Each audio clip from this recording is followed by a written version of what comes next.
नमस्कार, आप देख रहे हैं 4 PM और मैं हूं आपके साथ सिमरन। क्या हुआ जब अचानक लड़कियों के हॉस्टल में घुस गए एबीवीपी के गुंडे? कैसे राहुल के कार्यक्रम से पहले लड़कियों को कमरे में लॉक करके उनको डराने धमकाने की कोशिश की और आखिर क्यों इन सब के बीच एक अहम बैठक हुई? दोस्तों, जब भी राहुल का छात्रों का गूंज कार्यक्रम होता है उससे पहले बीजेपी को कोई ना कोई विवाद जरूर खड़ा करने में कोशिश करती है, लेकिन बीती रात जो कुछ भी हुआ वो बेहद चौंका देने वाला था। एनएसयूआई ने दावा किया है कि कार्यक्रम के समर्थन में बोलने वाली 2 छात्राओं को एबीवीपी सदस्यों ने हॉस्टल में रोक के धमकाने की कोशिश की, जिसके बाद कॉलेज में जो हंगामा थाना और पुलिस हुआ वो देखने वाला था। उधर दिल्ली स्थित बीजेपी मुख्यालय में एक अहम बैठक हुई। भाजपा अध्यक्ष नितिन नवीन ने शनिवार को पार्टी के 65 सदस्यीय नई राष्ट्रीय टीम के साथ पहली बैठक की।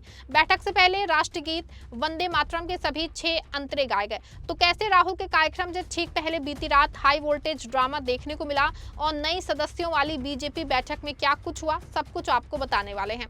पुणे में राहुल गांधी के छात्रों की गूंज कार्यक्रम को मिल रही सकारात्मक प्रतिक्रिया से बीजेपी और राज्य सरकार कितनी बुरी तरह से घबरा गई है वो इस एक घटना से पता चलता है, जब छात्रों की गूंज कार्यक्रम के समर्थन में खड़ी एक युवती को एबीवीपी कार्यकर्ताओं द्वारा हॉस्टल के रूम में लॉक करके डराया जाता है, धमकाया जाता है। लेकिन जब उस युवती को छुड़ाने के लिए कांग्रेस कार्यकर्ता भारी हुजूम में पहुंचते हैं तो भारी बवाल हो जाता है।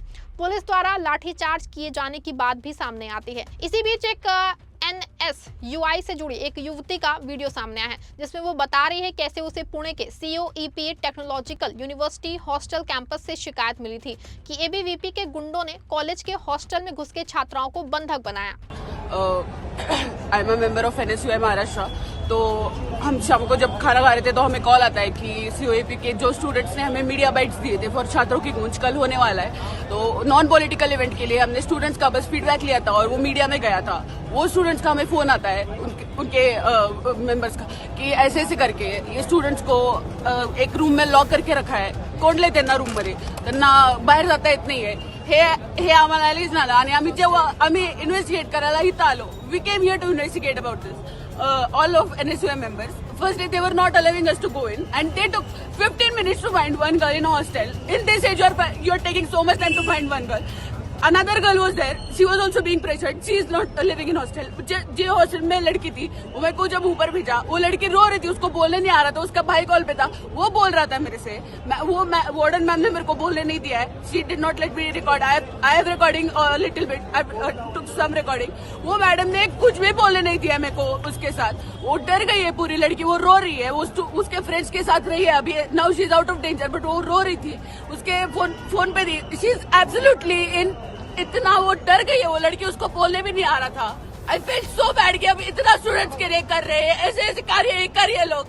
What is this the students new India for us, this is what is governing us, this people are the people who are governing us. ये ऊपर जाके देखा वो मैम लड़की को बोलने नहीं आ रहा था। मैं हार्ट पे so bad ma'am, very horrible event that is done. It's alleged by ABVP members that they have put into this is the allegation, and until the investigation is done and whoever has done this is in jail, we are not leaving this college now unless and until we know that which people have done this to those girls. We are not leaving this college. आपको बता दें कि आज नेता विपक्ष राहुल गांधी पुणे में छात्रों की गूंज कार्यक्रम करने जा रहे हैं, जिसमें वो स्टूडेंट से बात करने वाले। ये कार्यक्रम इसीलिए खास है क्योंकि ये सिर्फ छात्राओं और महिलाओं के लिए स्पेशल होने वाला है। इससे पहले उन्होंने कोटा में 17 जून, देहरादून में 17 जुलाई और प्रयागराज में 8 अगस्त को ये कार्यक्रम किया था। उन्होंने पेपर लीक और देश की शिक्षा व्यवस्था में सुधार से जुड़े मुद्दे उठाए थे। पुणे में भी कई शिक्षा से जुड़े कई अहम मुद्दे उठाने वाले हैं, लेकिन यही बात शायद बीजेपी को हजम नहीं हो रही है। इसीलिए बार बार कोशिश हो रही है कि किसी तरह से इस कार्यक्रम को टाल दिया जाए। बीती रात पुणे के COEP technological university hostel campus में जो कुछ भी हुआ वो इसी की कोशिश थी, लेकिन कल जिस तरह से कांग्रेस ने एबीवीपी का पलटवार किया वो देखने वाला था। वो चाहे NSUI हो या यूथ कांग्रेस या पार्टी को कार्यकर्ता, हर किसी ने एकजुट होकर एबीवीपी का मजबूती से विरोध किया। इसी बीच यूथ कांग्रेस के अध्यक्ष उदय भानु भी छात्राओं के बीच पहुंचे और उन्हें विश्वास दिलाते हुए कहा कि एबीवीपी, बीजेपी, RSS और बजरंग दल के गुंडों से हम निपटेंगे। आप पढ़ाई और अपने हकों की लड़ाई लड़ते रहो। RSS के गुंडे, बजरंग दल के गुंडे, एबीवीपी के गुंडे, इनसे निपटना हमको आता है। डोंट वरी, आप जितनी बहादुरी से देश के स्टूडेंट्स के लिए काम कर रहे हो आप करते हो, हम आपके साथ हैं, कोई फिक्र नहीं करना। सभी पहुंच गए ना ये आपके भाई, और आगे भी कुछ ऐसा हुआ तो आपके भैया पहुंचेंगे। इसलिए तो हम हिम्मत बता रहे और टाइम घुस रहे जो भी रहेगा, क्योंकि हमें पता है कि हमें जो सपोर्ट है वो बहुत बड़ा है। देश के स्टूडेंट्स के लिए आप लड़ते रहो, हम आपके साथ हैं, और ये गुंडों से निपटना हमें आता है, हम देख लेंगे, आप फिक्र नहीं करो, हम आपके साथ हैं, आपके सभी भाई आपके साथ हैं। अब देखिए, एक और जहां युवा कांग्रेस जमीन पर उतर के लड़ाई लड़ रहे थे, तो वहीं इसी मामले को लेकर महाराष्ट्र के कांग्रेस लीडर कल रात हुए हंगामे को लेकर सोशल मीडिया पे सरकार को घेरते हुए दिखाई दिए। महाराष्ट्र कांग्रेस के पूर्व अध्यक्ष नाना पटोले ने इसको लेकर कहा कि बीजेपी सरकार इतनी घबरा गई है कि अब अपने छात्र संगठन एबीवीपी के लोगों के जरिए छात्रों की गूंज कार्यक्रम में शामिल हो रही सीओईपी कॉलेज के छात्राओं की उनको धमकाने और डराने की कोशिश की जा रही है। ये लोकतंत्र का गला घोटने की कोशिश है। मैं एबीवीपी की इस गुंडागर्दी की खुल के निंदा करता हूं।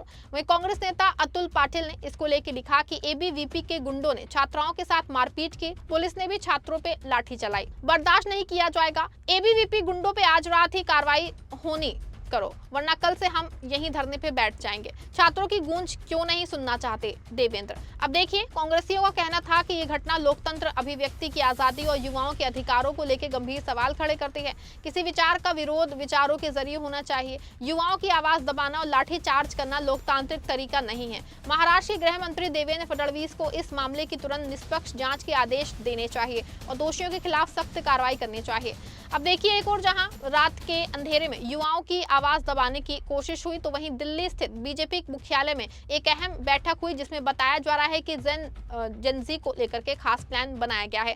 भाजपा अध्यक्ष नितिन नवीन ने शनिवार को पार्टी की 65 सदस्यीय नई राष्ट्रीय टीम के साथ पहली बैठक की। इसमें आगामी विधानसभा चुनावों की तैयारी, बूथ और जमीनी स्तर पे संगठन मजबूत करने, जेनजी के मुद्दे, युवाओं को जोड़ने और सोशल मीडिया पे सक्रियता तक की रणनीति पे चर्चा हुई। रिपोर्ट्स के मुताबिक दिल्ली में 3 बैठकें होनी हैं, जिसमें पहली बैठक में नई टीम का परिचय होना था, जो जारी है। इसके अलावा जो है दूसरी बैठक में मोदी @25 कार्यक्रम की तैयारियों और तीसरी में संगठन की रणनीति और चुनावी तैयारियों पर विस्तार से मंथन होगा। वहीं मीडिया रिपोर्ट्स के मुताबिक पार्टी की 65 सदस्यीय नई राष्ट्रीय टीम के साथ पहली बैठक में जेनजी से जुड़ने के लिए टीम बनाई गई है।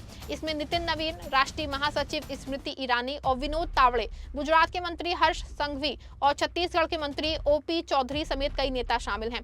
पार्टी कार्यक्रम के जरिए युवाओं की सोच, जरूरतों और समस्याओं को समझने और उनसे सीधे संवाद करने की कोशिश करेगी। आपको यहाँ बता दें कि ये बैठक दिल्ली स्थित बीजेपी मुख्यालय में हुई है, जहां बैठक में पहले राष्ट्रगीत वंदे मातरम के सभी 6 अंतरे गाए गए।